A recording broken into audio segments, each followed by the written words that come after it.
इधर आ जाओ, आगे आगे क्लोजर पीछे हो जाओ ना, पीछे पीछे पीछे यहाँ पे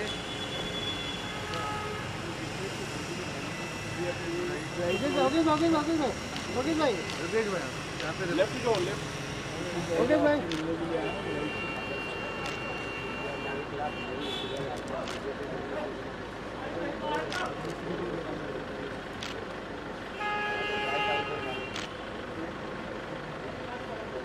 सर सामने जरा सर चलिए सर सामने सामने सामने साथ में आइए ओके सर यहाँ पे इस तरह में हाँ भाई सेंटर यस सर हाँ सोलो ओके सर यस आ जाओ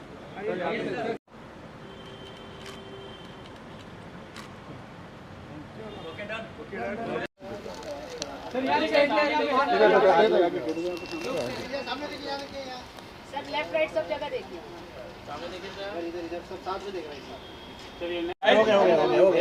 अभी फोटो जाओ आओ जाओ सर यहाँ पे भी देखिए, सर यहाँ पे देखिए, यहाँ पे सर फोटो बाकी सर बोलो ना ये डोनेशन क्या है, किसकी, क्या आप बता सकते हैं क्या? यहाँ पे सर आपने बताया सर एक मिनट आप कैमरे की तरफ से ये कैंसर पेशेंट वगैरह को हेल्प करते हैं, उनके लिए लोगों को हम एनजीओ को अपनी तरफ से चेतक फेस्टिवल बैंक वगैरह सबको दिया जाता है। तो चेतक फेस्टिवल की तरफ से है ये। Thank you, very good, nice. 300-350 साल पुराना एक हॉर्स का फेयर होता था, क्योंकि पुराने ज़मानों में हॉर्स या अश्व ट्रांसपोर्टेशन का एक मुख्य साधन था। पहले कोई गाड़ियाँ नहीं थी, कुछ नहीं था। उस वक्त युद्ध करना हो तो घोड़े की ज़रूरत है, ट्रांसपोर्ट कहीं जाना हो तो घोड़े की ज़रूरत है, घोड़ा गाड़ी की ज़रूरत है। इसलिए अश्व एक मुख्य साधन था। इसलिए अभी सारंगखेड़ा एक ऐसी जगह है जो एक समृद्ध तापी नदी का बहुत बड़ा तापी रिवर है, उसका किनारा है, और उस पर अच्छा चारा पानी सब वहाँ पे व्यवस्था होती थी। इसलिए पहले तो कोई बॉर्डर्स नहीं थे, तो उस हिसाब से अरबस्तान से, मारवाड़ से, काठियावाड़ से, पाकिस्तान कुछ एरिया से जो अश्व आते थे, और वो अश्व इंडिया में भारतवर्ष में आके तो सारंगखेड़ा रुकते थे।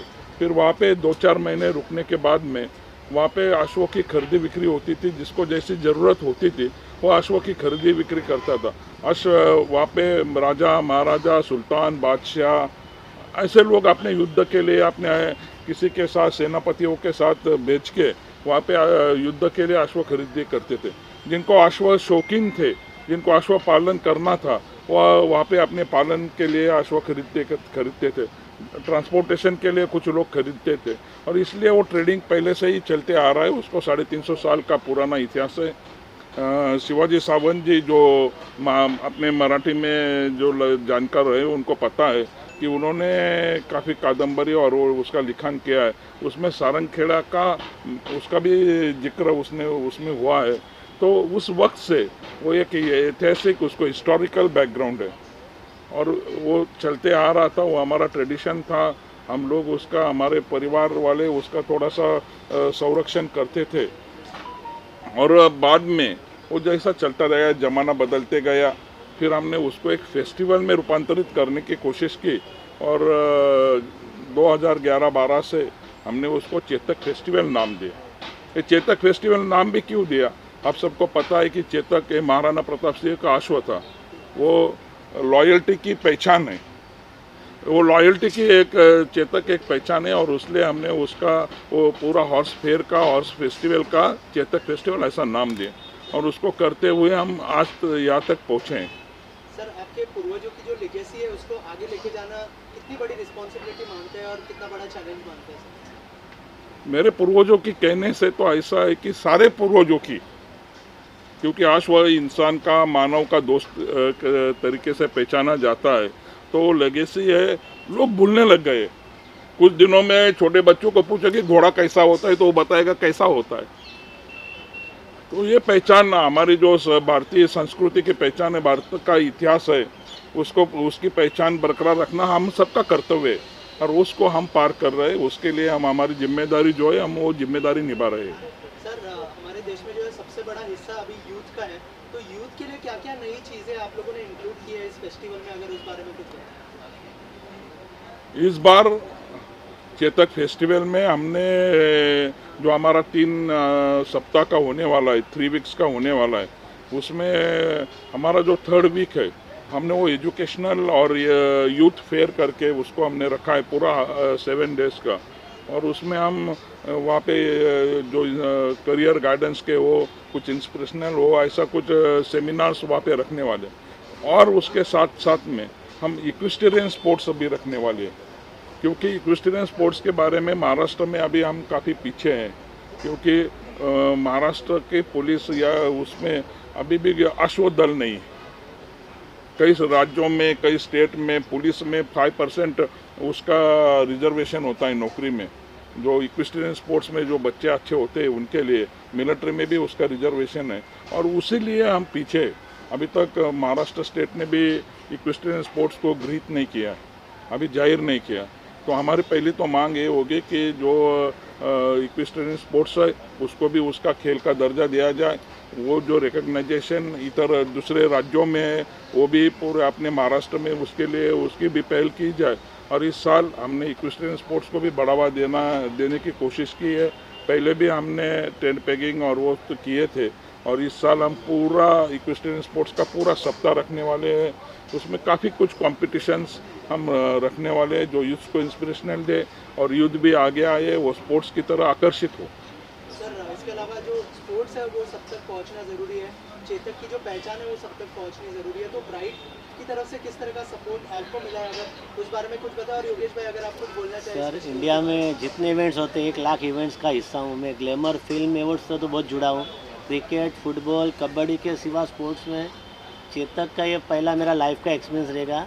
ऐसे मैंने महालक्ष्मी में सब जगह पे रेसकोर्स और डरबी और सब बहुत स्पॉन्सर किया है, लेकिन इस तरह का फेस्टिवल मेरी लाइफ में पहला है। तो जो भी उनको मदद चाहिए, मुंबई में, ऑल ओवर इंडिया में, ब्राइट आउटडोर ऑलवेज सबके साथ है। और मेरे को बहुत खुशी है कि मैं कितने अच्छे इवेंट का एक हिस्सा हूँ और उनके साथ जुड़ा हूँ। सर, ब्राइट की तरफ से किस तरह का सपोर्ट मिला है आपको, अगर उस बारे में? मैं तो पहले ही उनका आई एम वेरी थैंकफुल और मैं उनका धन्यवाद देता हूँ कि ब्राइट हमारे साथ आया है, और चेतक के साथ जुड़ते हुए ब्राइट और चेतक ये दोनों के नाम रोशन होंगे। सर, अगर इसमें की बात करें तो ये रेंज में है, हाई से हाई और लो से लो, इसके बारे में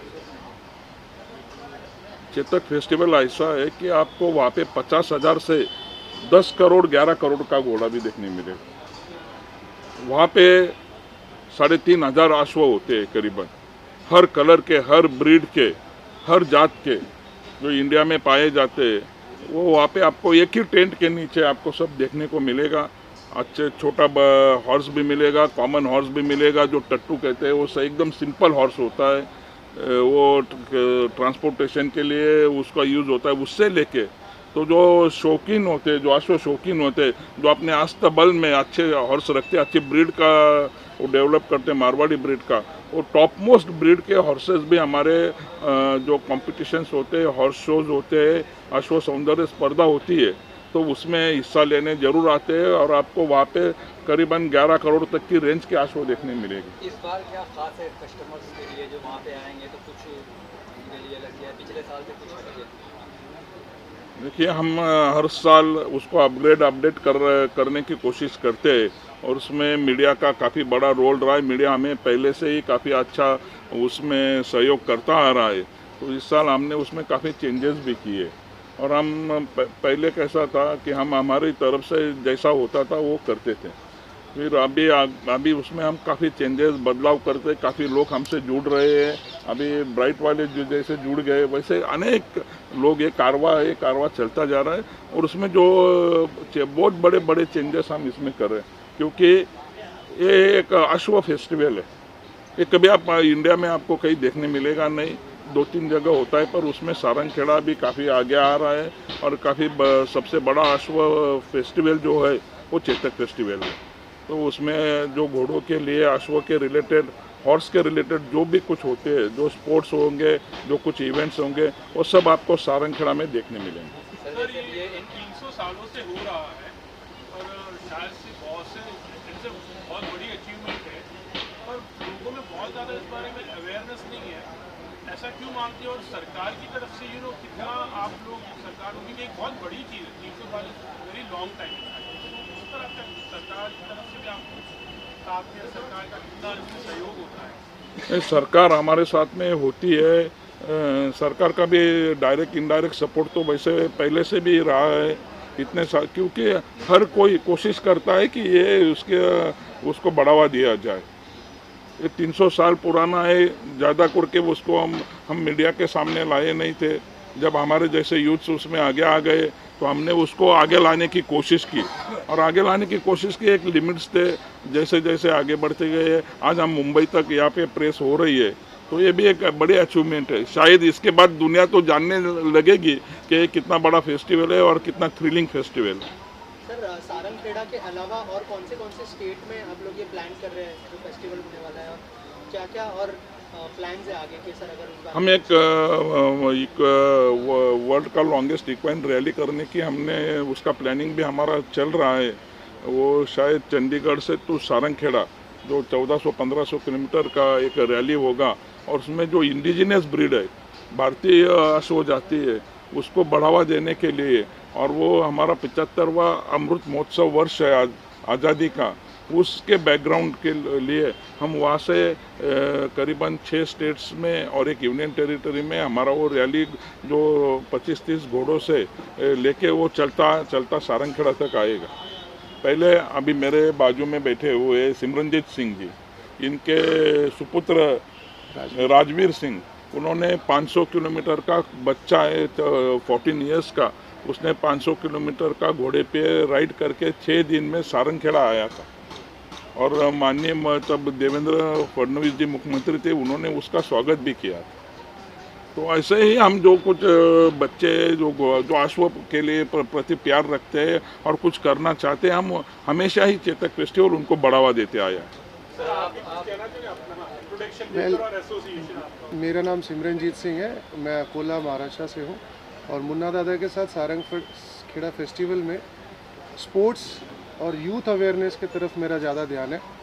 जैसे मुन्ना दादा ने कहा कि इस साल हम लोग स्पोर्ट्स का जो वीक है वो यूथ इसके तरफ ज़्यादा से ज़्यादा अपना रुझान दिखाए, और इस बार हम स्टेट को अपील कर रहे हैं कि जो सारंगखेड़ा में इक्वेस्टेरियन स्पोर्ट्स होने वाले हैं उसको एटलीस्ट इंटर स्टेट का कंपटीशन का दर्जा दिया जाए, ताकि वहाँ जो भी पार्टिसिपेट करे उसको एक सर्टिफिकेट मिले और उसकी कोई अहमियत हो जो उसको एकेडमिक्स में आगे हेल्पफुल हो। मुन्ना दादा के प्रयत्न से हम लोग यही वीक में गवर्नमेंट के साथ भी कम्युनिकेशन करने वाले हैं, और मेरे साथ जो हमारे स्पोर्ट्स को देखने वाले mister Nabeel, who is also present here, is also record holder for India.